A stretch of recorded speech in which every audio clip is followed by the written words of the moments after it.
আসসালামু আলাইকুম, welcome back to my channel cooking studio by Nishi. আশা করি আপনারা সবাই ভালো আছেন। আলহামদুলিল্লাহ আমিও ভালো আছি। আজকে আপনাদের সাথে শেয়ার করব কিভাবে আমরা নর্মাল প্যানের মধ্যে আমাদের চুলায় কিভাবে চিকেন বারবিকিউ তৈরি করতে পারি। আশা করি আজকের রেসিপিটা আপনাদের সবার ভালো লাগবে। যদি ভালো লেগে থাকে অবশ্যই আমার চ্যানেলটা সাবস্ক্রাইব করবেন এবং আমার সাথে থাকবেন। চলেন তাহলে দেখা যাক। ফার্স্টে আমি 4টা এই সাইজের লেগ পিস নিয়েছি। এটা প্রায় 1 কেজি হবে আমার 4টা লেগ পিস। আমি এভাবে একটা নাইফের মাধ্যমে কেটে নিয়েছি। এখন আমি 1 চা চামচ সল্ট এবং একটা লেবুর একটা সাইডে দিয়ে এক টুকরা কেটে আমি লেবুটা অ্যাড করে দিচ্ছি। এটা আপনি যদি আগে অ্যাড করে দেন তাহলে আমাদের ব্রয়লার মুরগির যে একটা গন্ধ থাকে সেটা আপনি পাবেন না। খুবই সুন্দর একটা লেবুর গন্ধ পাওয়া যাবে, ব্রয়লার মুরগির গন্ধটা দূর হয়ে যাবে। এভাবে করে আপনি একটা আঙ্গুলের মাধ্যমে ঢুকিয়ে খুব সুন্দর করে এগুলো ঢুকিয়ে নেবেন এবং এই কারণে আপনার চিকেনটা খুবই সফট হবে। এখন আমি এটা রেখে দিচ্ছি। তারপর সেকেন্ড স্টেপে আমি একটা পেস্ট তৈরি করে নেব। আমি এখানে 1 কাপ ইয়োগার্ট এবং হাফ কাপ আদা রসুনের পেস্টের সাথে আমি এখানে বারবিকিউ মশলা অ্যাড করে নিচ্ছি 2 টেবিল চামচ। এটা আপনি বাজারে পাবেন যে কোনো প্যাকেটের বারবিকিউ মশলা। এখানে আমি হাফ চা চামচ হলুদের গুঁড়া এবং 1 টেবিল চামচ মরিচের গুঁড়া, এর সাথে অ্যাড করে নিচ্ছি 1 টেবিল চামচ হলদির গুঁড়া এবং এর সাথে মিট করে নিচ্ছি আমি 1 টেবিল চামচ জিরার গুঁড়া। এখন আমি এখানে 2 টেবিল চামচ অয়েল অ্যাড করে নিব। আমরা এখানে কুকিং অয়েলটা অ্যাড করেছি, আপনি চাইলে একটু কম অ্যাড করতে পারেন। এখন আমি প্রতিটা মিশ্রণ একসাথে ভালো করে মিক্স করে পেস্টটা তৈরি করে নিচ্ছি। চলেন তাহলে দেখা যাক আমরা পেস্টটা কীভাবে মাংসের সাথে ভালো করে মাখিয়ে নিই। এখন আমি এটা ঢেলে সুন্দর করে মাখিয়ে নিচ্ছি। দেখতে পাচ্ছেন এভাবে আপনাকে একটু হাত দিয়ে আঙ্গুল দিয়ে একটু ভিতরে ঢুকিয়ে আপনাকে সুন্দর করে মাখিয়ে নিতে হবে। আপনি যত ভালোভাবে মাখাতে পারবেন তত কিন্তু মজা হবে আপনার বারবিকিউটা। এর দিকে কিন্তু আপনার অবশ্যই খেয়াল রাখতে হবে। এখন আমার মাখানো প্রায় শেষ। আমি এখানে একটা পেপারের সাহায্যে ওভারনাইটের জন্য নর্মাল টেম্পারেচারে ফ্রিজের মধ্যে রেখে দেব। আফটার ওভারনাইটের পরে আমরা আবারও ফিরে আসলাম আপনাদের মাঝে, দেখিয়ে দিচ্ছি আমি।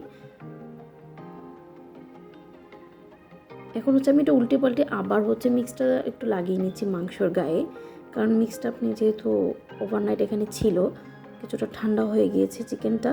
সো এখানে আমি এখানে কিছু ফুড কালার ইউজ করবো হাফ চা চামচ। এটা আপনি চাইলে দিতে পারেন, না চাইলে অ্যাভয়েডও করতে পারেন। তো এই ফুড কালারটা দিলে খুব সুন্দর একটা কালার আসে। আমি এখানে অরেঞ্জ ফুড কালারটা ইউজ করেছি, আপনি চাইলে রেড ফুড কালারটা ইউজ করতে পারেন, না চাইলে অ্যাভয়েডও করতে পারেন। সো আমি এখানে একটু লাগিয়ে নিচ্ছি। আর এটা পরে লাগানোর একটাই কারণ, টিপস আপনার ফুড কালারের যে একটা গন্ধ থাকে অথবা ফুড কালারের যে একটা গন্ধ এটা যেন মশলার সাথে মিশে না যায়, সেই জন্য আমি ফুড কালারটা পরে ইউজ করেছি। পরে অবশ্যই ইউজ করবেন, তাহলে আপনার এটা আরও ভালো হবে, আপনার জন্যই ভালো হবে। তারপর আমি এরকম প্যান একটা নিয়ে নিয়েছি, এই সাইজের এরকমের মধ্যে একটা প্যান নিয়ে নিয়েছি। আপনি চাইলে নর্মাল প্যানও নিয়ে নিতে পারেন। এখানে 1 টেবিল চামচ অয়েল অ্যাড করে আমি একটা ব্রাশের মাধ্যমে তেলটাকে খুব ভালো করে প্যানের সাথে লেগে নিয়েছি এবং হিটটা মিডিয়াম হিটে রেখেছি। তারপর এখানে আমি ধীরে ধীরে এখন চিকেনগুলা উঠিয়ে দেব। আমি ধীরে ধীরে এখন চিকেনগুলো উঠিয়ে দিচ্ছি। এখানে আমার প্যানটার মধ্যে হাইস্ট 3টা চিকেন হবে। আমি 3 পিস চিকেনই উঠিয়ে দিচ্ছি।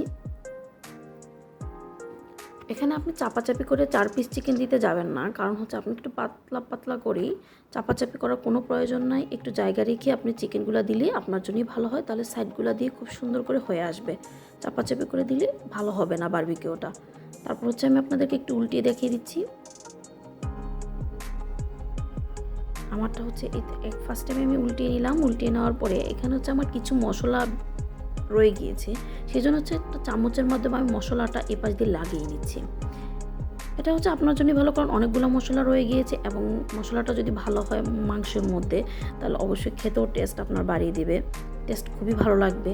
তারপর আমি আবার ঢেকে কিছুক্ষণের জন্য ওয়েট করলাম। আপনাদের মাঝে আবার ব্যাক করে চলে আসলাম।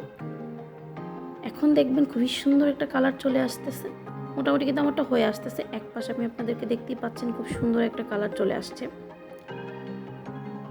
এভাবে করে আমি প্রতিটা এভাবে উল্টিয়ে নিয়ে এখানে হচ্ছে একটা বাটিতে আমি হচ্ছে একটু সরিষার অয়েল নিয়ে নিয়েছি, সরিষার তেলটাকে হচ্ছে আমি একটা ব্রাশের মাধ্যমে উপর দিয়ে এভাবে লাগিয়ে নিচ্ছি। এখন কোশ্চেন আসতে পারে আমি এটা কেন দেব, আমার উপর দিয়ে একটা শুকনো শুকনো ভাব চলে আসছে। যদি শুকনো শুকনো ভাবটা থাকে হচ্ছে মাংসটা অনেকটা ড্রাই হয়ে যায়, খেতে ভালো লাগে না। আপনি যদি তেলটা দিয়ে দেন তাহলে টেস্টটা খুবই ভালো পাওয়া যায়, এবং সরিষার তেল দিলে তো আরও ভালো হয়। আমারটা প্রায় হয়ে গিয়েছে, আপনাদের মাঝে আবার আমি ব্যাক করে চলে আসলাম। কিছুক্ষণ ওয়েট করার পরে দেখতেই পাচ্ছেন খুবই সুন্দর একটা কালার চলে আসছে এবং খুবই সুন্দর একটা গ্রান ছড়ে গিয়েছে কিন্তু বাসার মধ্যে। আস্তে আস্তে করে আমি সবগুলো উঠিয়ে নিয়েছি এবং আপনাদের মাঝে পরিবেশন করে দেখিয়ে দিচ্ছি। দেখতেই পাচ্ছেন খুবই সুন্দর একটা কালার এবং খেতে কিন্তু খুবই সুস্বাদু হয়েছে। কোনো পক্ষে কিন্তু রেস্টুরেন্টে থেকে কোনো ধরনেরই কম নয়। আপনাদের মাঝে আজকের এই রেসিপিটা ভালো লাগলে অবশ্যই বাসায় ট্রাই করবেন। আশা করি আজকের রেসিপিটা আপনাদের ভালো লাগবে। সো আজকের জন্য আপনাদের সাথে এখানেই বিদায় নিচ্ছি। সবাই ভালো থাকবেন। আল্লাহ হাফেজ।